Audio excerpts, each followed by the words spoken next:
तो उसी दिन मुजफ्फरनगर, उत्तर प्रदेश, पंजाब और हरियाणा के थाने बंद होंगे। सिर्फ यहाँ लाठी चलेगी तो वहां पर थाने बंद होंगे। जब देश में करेंसी एक है, देश का प्रधानमंत्री वन नेशन वन इलेक्शन की बात करता है, तो हमारा भी वन आंदोलन की बात देश में होगी। लाठी यहां चलेगी तो आंदोलन वहां पे भी होगा। अगर आंदोलन वहां हो रहा है, लाठियां वहां पे चली, तो आंदोलन मोरबी के थाने में भी होना चाहिए। દિલ્હીની સરહદો પર લાંબો સમય ચાલેલા ઐતિહાસિક ખેડૂત આંદોલનની ગૂંજ તમને ખબર હશે। એ પછી ભલે લાંબા સમયે પણ કૃષિ કાયદા રદ કરવા માટે સરકાર મજબૂર બની હતી, એવા જ ખેડૂત આંદોલનના પડઘા હવે ગુજરાતમાંથી સીધા દિલ્હી સુધી પહોંચશે કે કેમ? આ સવાલ એટલા માટે થઈ રહ્યો છે કેમ કે ખેડૂત નેતા રાકેશ ટિકૈતની હાજરીમાં મોરબીના રવાપરમાં સભા યોજાઈ અને ચીમકી પણ આપી દેવામાં આવી કે ખેડૂતો પર લાઠીચાર્જ થશે તો ગુજરાતના પડઘા પંજાબ, હરિયાણા અને યુપીમાં પડશે। આ સરકાર ટ્રેક્ટરથી ડરે છે। આંદોલન તો ચાલુ જ રહેશે। નમસ્કાર, આપની સાથે હું સેજલ।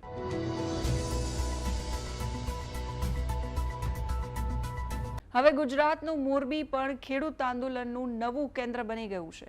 મોરબીના જેતપર ગામમાં અંદાજે 2 મહિના કરતાં વધારે સમયથી ખેડૂતો પોતાના હક માટે સત્યાગ્રહ પર બેઠા છે અને આ લડતને રાષ્ટ્રીય સ્તરે મજબૂતી આપવા માટે દેશના કિસાન નેતા, ભારતીય કિસાન યુનિયનના રાષ્ટ્રીય પ્રવક્તા રાકેશ ટિકૈત પોતે ગુજરાત પહોંચ્યા।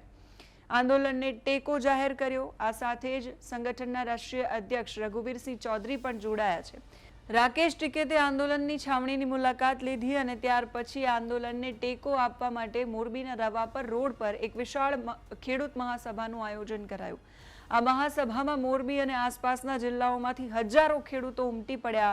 સ્ટેજ પરથી રાકેશ ટિકૈતે સરકાર પર આકરા પ્રહારો કરતા સ્પષ્ટ શબ્દોમાં ચેતવણી આપી કે જો ગુજરાતના ખેડૂતોના પ્રશ્નોનું વહેલી તકે નિરાકરણ નહીં આવે તો આંદોલન માત્ર મોરબી પૂરતું સીમિત નહીં રહે। ભારતીય કિસાન યુનિયન આ લડતને ગુજરાતના દરેક જિલ્લા, ગામડા અને રાષ્ટ્રીય લેવલ સુધી પહોંચાડશે। ખેડૂત નેતાઓએ એક સુરે કહ્યું કે જ્યાં સુધી યોગ્ય વળતરની નીતિ જાહેર નહીં થાય ત્યાં સુધી લડત ચાલુ રહેશે। નજર કરીએ ત્યાંથી આવેલા દ્રશ્યો પર અને સાંભળીએ રાકેશ ટિકૈત, मनोज पन्नारा અને બાકીના નેતાઓને। रेडी भाई, शुरू करो। रेडी भाई, अभी यहाँ पे जो महासभा थी किसानों की, उसमें आपने एक बात बहुत गहरी बताई कि यहाँ पे अगर लाठियाँ चलेगी तो और जिले और स्टेट में भी उसका आंदोलन होगा। तो जब देश में करेंसी एक है, गुजरात भी भारत देश का हिस्सा है, देश के प्रधानमंत्री वन नेशन वन इलेक्शन की बात करते हैं, तो हमने भी ये तय कर लिया कि वन नेशन वन आंदोलन देश में अगर गुजरात और मोरबी के किसानों पर लाठियां चलेगी तो उसका रिजल्ट ये होगा कि हरियाणा, उत्तर प्रदेश, इन जगह भी हम थानों को और डीएम और एसएसपी के ऑफिस घेरने का काम करेंगे उसी दिन।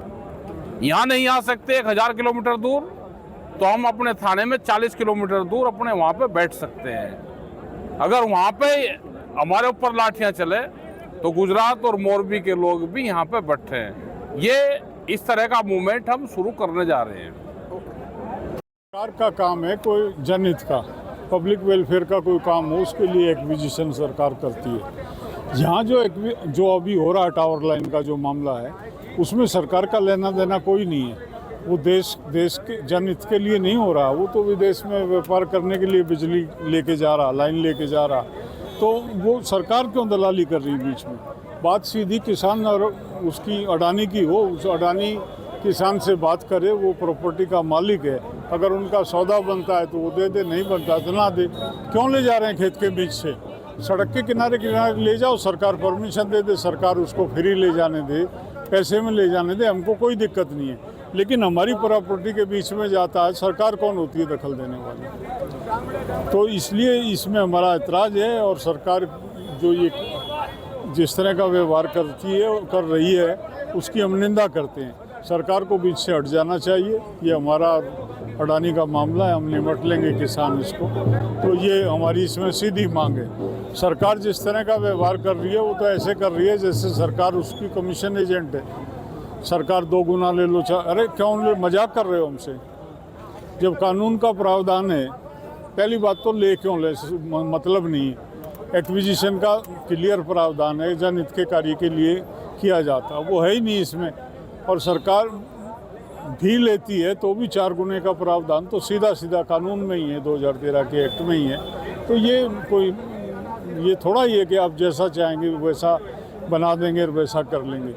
ये तो लाभ उठाया जा रहा है। उन्होंने ये मान लिया कि यहाँ का किसान जो है केवल अलग अलग एरिया में बैठा है, दूसरा प्रभावित नहीं है, वो इसकी मदद में नहीं आएगा। हम इनकी मदद में खड़े होंगे और हम हर स्टेट में आंदोलन कराएंगे। टावर लाइन तो यहाँ से थोड़ी निकल रही है, ये तो बांग्लादेश जानी है, बहुत प्रदेशों को इफेक्ट करेगी। हम इस अडानी को कहीं एक खंभा नहीं लगाने देंगे। આજે દેશના કિસાન નેતા એવા રાકેશ ટિકેતજી અને યુદ્ધવીરસિંહજી અને એમની ટીમ આખી મોરબીના આંગણે પધારી હતી. પ્રથમ એને જેતપર છાવણીની મુલાકાત લીધી ને ત્યારબાદ મોરબીમાં એક જંગી ખેડૂતોની મહાસભાનું જે આયોજન હતું એમાં એમનું વક્તવ્ય રાખ્યું અને ધીરે ધીરે આખા એક ગુજરાત અને દેશના ખેડૂતોની જે સમસ્યાઓ છે એ સંયુક્ત રીતે લડવામાં આવે. ગુજરાતના ખેડૂતોની પીડા એ યુપી, બિહાર અને દિલ્હીના અને હરિયાણાના ખેડૂતોને પીડા થાય અને હરિયાણાના ખેડૂતોની પીડા છે ગુજરાતના અને મહારાષ્ટ્રના ખેડૂતોની પીડા સમજી અને એક પરિવાર બની ખેડૂતોનો અને એક સાથે આખા દેશમાં દરેક ખેડૂતોની પીડા માટે લડવાનું આહવાન એમને આ સ્ટેજ ઉપરથી કરવામાં આવ્યું છે. આગામી દિવસોમાં ખેડૂતોની જે માંગ છે અત્યારે મોરબી જિલ્લામાં ખાસ કરીને સૌરાષ્ટ્રમાં વીજ પોર્ટ લાઇનના બાબતે એ 4 ગણું વળતર જ્યાં સુધી નહીં મળે ત્યાં સુધી આ પ્રકારની સભાઓ, આ પ્રકારના કાર્યક્રમો અમે કરતા રહેશું. આવતી 11 તારીખે જેતપર છાવણીમાં મહારાષ્ટ્રના કિસાન નેતા આવી રહ્યા છે અને દેશભરના કિસાન નેતાઓને હવે અમે બોલાવશું અને આ સરકારનું નાક દબાવશું કે અમને જે દેશનો કાયદો છે 4 ગણા વળતર આપવાનો, એ કાયદો મુજબ અમને વળતર આપવામાં આવે. આ જ માંગ સાથે અમે આગળ વધી રહ્યા છીએ. રાકેશ ટિકેતની આ ગુજરાત મુલાકાતથી મોરબીના આંદોલનને એક નવો વેગ મળ્યો છે. રાષ્ટ્રીય નેતૃત્વ મળવાને કારણે હવે સ્થાનિક પ્રશાસન અને સરકાર પર દબાણ વધશે.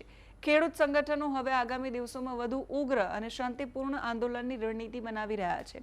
જોવાનું એ રહેશે કે સરકાર ખેડૂતોની આ વ્યાજબી માંગણીઓ સામે ક્યારે ઝૂકે છે અને વળતરની નીતિમાં શું સુધારા કરે છે.